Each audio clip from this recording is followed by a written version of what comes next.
If you can't listen to your husband, it's divorce. Understand? I sighed quietly, making sure my husband didn't notice. I used to adore him, but now, in just a few weeks, I've come to despise him. My name is Birch. I'm a 42-year-old housewife and web designer. I used to work for a company, but I went independent 2 years ago. It's only recently that my business has started to take off. I met my husband, Anvil, through work. He specifically requested my design services, saying he was impressed with my work. We have been married for 5 years. We married late, so my in-laws don't pressure us about having children. I was already of advanced maternal age when we married. So I got checked and there were no issues. I asked my husband to get tested too, but he refused, so I don't know about him. But his words, "I just need you," were enough, and we left it to nature. Kind in-laws and brother-in-law and my husband. Our relationship with his family was good, I thought. After marriage, my husband started working late on weekdays. Yet his salary didn't change. I suspected infidelity at one point, but his attitude towards me didn't change and there was nothing suspicious on his phone. So I thought maybe he found a place to relax without telling me. 2 years ago, when I started working remotely, Anvil's attitude began to change. Household chores, which were split 50-50, now fell 90% on me. He even started belittling my job. Worse, he said I'm no different from a housewife. The last straw was our weekly visits to his parents' house. Originally, we used to stay overnight at my in-laws' house once a month. That was at Anvil's earnest request, and I didn't mind it at all. But as soon as I started working remotely, what was once a monthly visit became every 2 weeks and now every weekend this month. Hey, can we just relax at home next weekend for a change? What are you talking about? You have it easy as a housewife, so you should properly attend to my parents' house. What are you talking about? I work too. I want to relax a bit on my days off. My words turned his face red with anger. Once it gets to this point, conversation is impossible. I sighed quietly to myself. My attitude seemed to displease him, and his nagging didn't stop. What an unfeeling wife you are. The worst. I was thinking about something else until my husband finally fell silent, satisfied. It was 2 years ago that his abnormal attachment to his parents became apparent. It happened when his brother remarried and brought his new wife home. We had already been visiting every 2 months, but the frequency clearly increased. For these visits, my husband would lounge in the living room and I would be swamped with housework and chores. Still, seeing my husband in a good mood, I told myself being filial was important. My husband would beam with genuine happiness when my in-laws expressed their gratitude to me. So I knew he craved approval. Despite this, I continued to love him unchanged. Though he rarely showed it, the occasional words of gratitude made me believe he valued me as much as his parents. But a phone call from home made me realize I was wrong. Abay, he failed a medical test recently and they found cancer. I gasped at the news that Dad had been diagnosed with cancer. He had blood in his stool during a workplace health check and was advised to get a re-examination. The re-examination indicated a high likelihood of a malignant tumor in his liver. I shivered at the thought of the worst-case scenario. Dad, who had never even caught a cold, was the epitome of health. Now hearing about his sudden illness, he seemed shocked and downcast. I'm going to go back home for a bit. I'm worried about Mom. After hanging up with Mom, I suddenly remembered that we were supposed to visit my in-laws the next day. It's an emergency, so surely my husband would understand, but his response to my explanation was unexpected. What about Mom's ride tomorrow? Sorry, but can't you do it? Huh? You made that promise, right? Are you breaking it? You know I'm busy helping Dad. My father-in-law's help usually involves weeding or cleaning the storage. Missing his mother's ride should not be a problem, yet my husband insisted that I go for the visit to do these tasks. There wasn't a hint of concern for my dad in his reply. I'm not talking about forever, just tomorrow, please. I almost shouted in anger at my husband, but I held it back and pleaded awkwardly. Right now, getting to dad as quickly as possible was what mattered. No way. Lately, my parents haven't been happy about our visits. It must be because of you. I won't stand for it if my reputation suffers.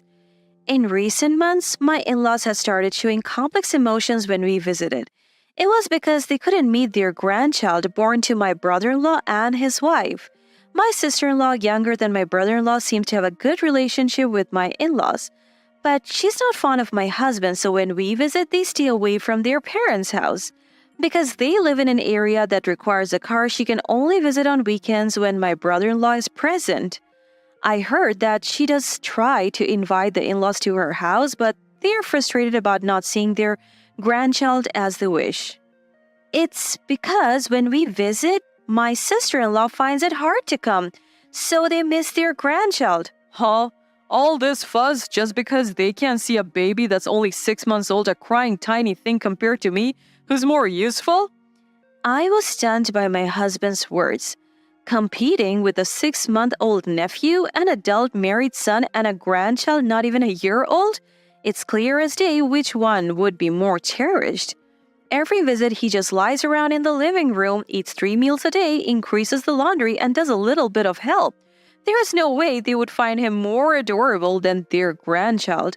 Sensing my thoughts from my expression, my husband got up huffily and headed towards the bookshelf. Then he took out a piece of paper from his bag and laid it on the table. It was a divorce application. Anyway, we're going as planned tomorrow. If you can't listen to your husband, it's divorce, you know? He confidently presented the paper, which already had his signature and stamp on it. Wait, are you serious? This is a terrible joke. I didn't want to use this, but you've been too cheeky lately for just a housewife, complaining about wanting breaks and all.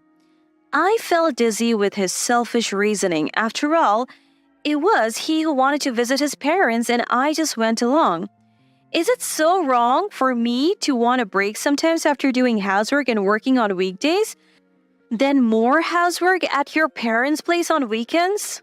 Normally, a wife should suggest visiting her in-laws. If I didn't say anything, you wouldn't, right? It's natural for my parents to feel uncomfortable watching you.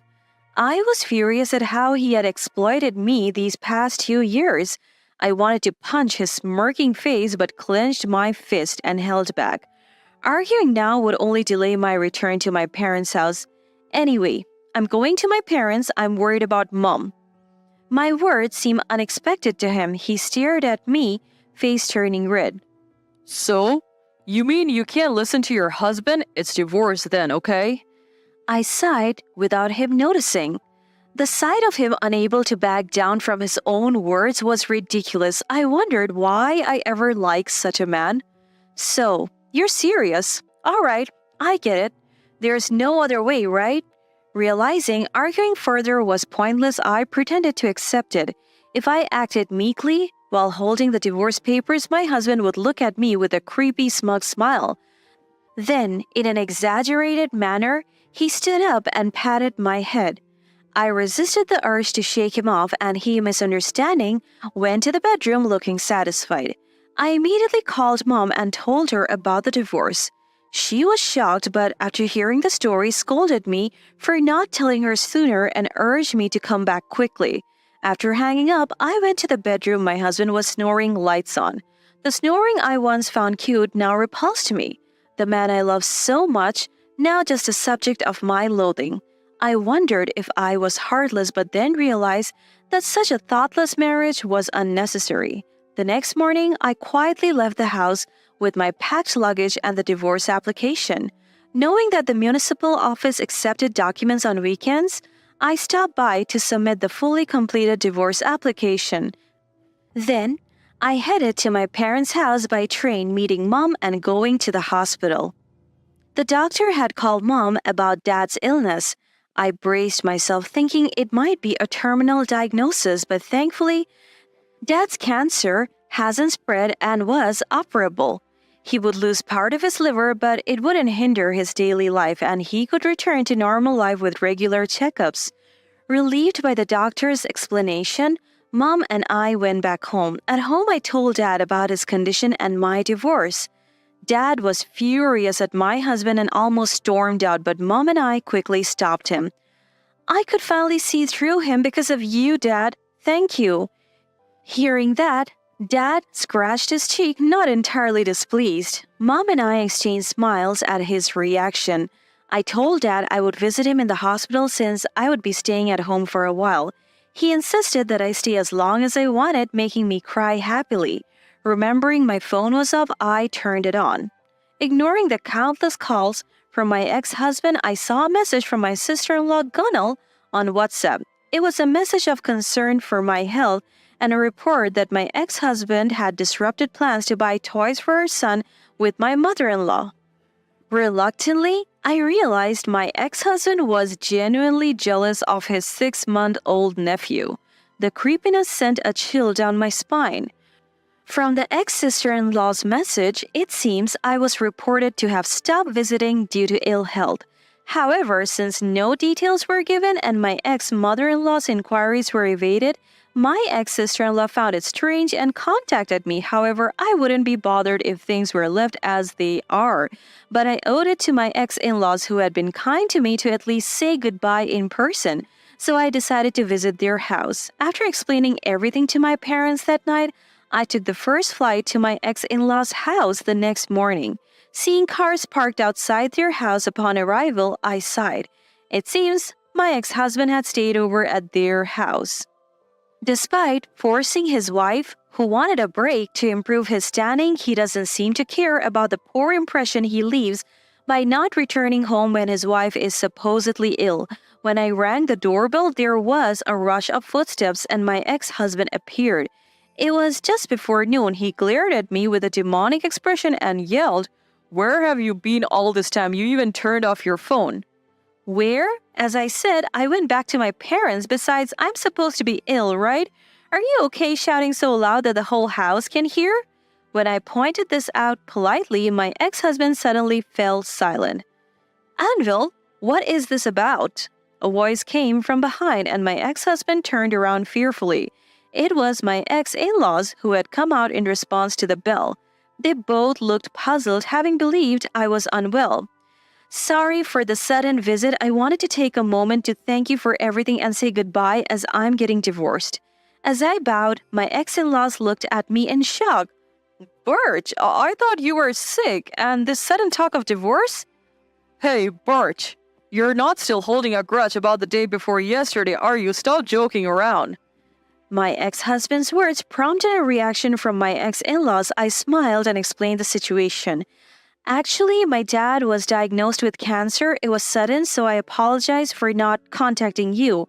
When I asked Anvil if I could go back home to hear the doctor's explanation, he refused, saying he had to drive his mother and threatened me with divorce if I went. My ex-mother-in-law covered her mouth, shocked at how terrible this was. My ex-father-in-law was shaking with anger. Hey, I didn't say it like that, right? My ex-husband tried to deny my words, but my ex-father-in-law's glare silenced him. I was asked to prioritize my husband's parents even in an emergency, but I was worried about my dad and accepted the divorce to return home. Birch, how's your father's condition? Thank you for your concern. It seems that surgery is possible for his cancer. That's good to hear, my ex-in-law said with relief, then turned cold glares towards my ex-husband. He stiffened but desperately tried to excuse himself. I wasn't serious. Birch had been lazy recently, not wanting to visit, so I wanted to motivate her. Oh, but I thought Birch wanted to visit. We were happy to have her since she was so keen. My ex-mother-in-law's words made my ex-husband go pale. No, but... He struggled to find a reason, but was cut off by my ex-father-in-law. So, you've been lying to us too? Forcing her to visit and then speaking like that? When you marry, your wife's parents become your family too. To prioritize us over her emergency situation is just wrong. It seems my ex-in-laws had been asking me to do housework and chores because my ex-husband told him I wanted to. Was he so desperate for their approval? I felt sick at his selfishness and need for validation. But it couldn't end here. He wasn't just victimizing me. So as revenge against my ex-husband, I prepared something more, another trap. My ex-husband tried to deny my words, but my ex-father-in-law's glare silenced him. What? Is that true? Yes, Ganel also told me she's been treated terribly. Last night when I thanked Ganel for contacting me and told her about the divorce, she shared the mistreatment she had received from my ex-husband. She was subjected to obscene comments about her appearance and constantly asked why she hadn't divorced yet. Furthermore, since her child was born, she was repeatedly told that the child was ugly, just a placeholder until her husband's own child arrived. This harassment, which started from the first visit for formal greetings, apparently continued yesterday. As soon as my ex-mother-in-law left the room, she was again asked why she hadn't divorced yet and told that she was already dismissed. Yes, right, Ganel? Yes, exactly as Bert said. Ganel's voice from my phone filled the quiet entrance hall. When I arrived at my ex-in-law's house, I had called my ex-brother-in-law's wife and put the call on speaker. Sniffling sounds and my ex-brother-in-law's comforting voice could be heard. I'm sorry, but I won't go there anymore to protect my wife and child. You did the same to my former sister-in-law, right? I confirmed it with her yesterday. You're the worst, not even a brother to me anymore. Don't ever contact us again. My ex-brother-in-law said all this in one breath and hung up. In the entrance hall, only the dial tone resonated and my ex-in-laws looked at my ex-husband with cold stares. But it's true, she's just a woman who gave birth to a child, and it was the same with her previous wife. It's weird that she was praised and treated kindly. So I did it for mom and dad's happiness. You are the one who's wrong. We never asked for such things. My ex-father-in-law said coldly, dismissing my ex-husband's screams. Tears and snot all over his face, my ex-husband looked dumbfounded at my ex-father-in-law. If it was for us, then you're insane. My ex-mother-in-law added, and my ex-husband looked at her in disbelief. Then he suddenly turned to me with a pleading look. Hey, Barch, it's your fault. A wife should support her husband. Instead, you went against everything. But it's okay, right, Barch? We're a couple, right? Couples help each other, right? As my ex-husband grabbed my waist and spoke all at once, I smiled at him. If we were a couple, yes, but I filed the divorce papers yesterday. Now we are complete strangers. My ex-husband froze for a few seconds, then turned pale as he realized the situation. I let go of his limp hands, said goodbye to my ex-in-laws without a glance at my ex-husband, and left. Later, I heard my ex-in-laws kicked him out and cut ties with him. Both the in-laws and my ex-brother-in-law's family moved away, and my ex-husband ended up completely alone. Apparently, he then targeted a female colleague, becoming a stalker, and recently it turned into a police matter. It turned out he had been stalking her even while married to me. His late returns home were because he was following that woman. After being sued for stalking, he was fired from his job. Unable to pay his apartment rent, he moved to a shabby place. The reason I know all this is Ganel, my ex-sister-in-law. She regularly receives updates from acquaintances and eagerly shares them with me. Feeling guilty for not noticing her suffering, I apologized, but she just laughed, saying the fault was my ex-husband's. We have become close, occasionally having lunch together. She's expecting her second child, and I'm excited about what to get for the celebration. By the way, Dad's surgery was successful and he returned home more energetic than ever. I moved back with my parents and continued my work, enjoying a happy life with them. Sharing housework with Mom allowed me to focus more on work and my income increased. So as a recovery celebration, I gifted a trip to my parents. I'm cleverly joining in as well. Hey, time to go. Coming! I picked a souvenir for my ex-sister-in-law and headed to join my parents. For a while, I want to live peacefully doing my filial duties.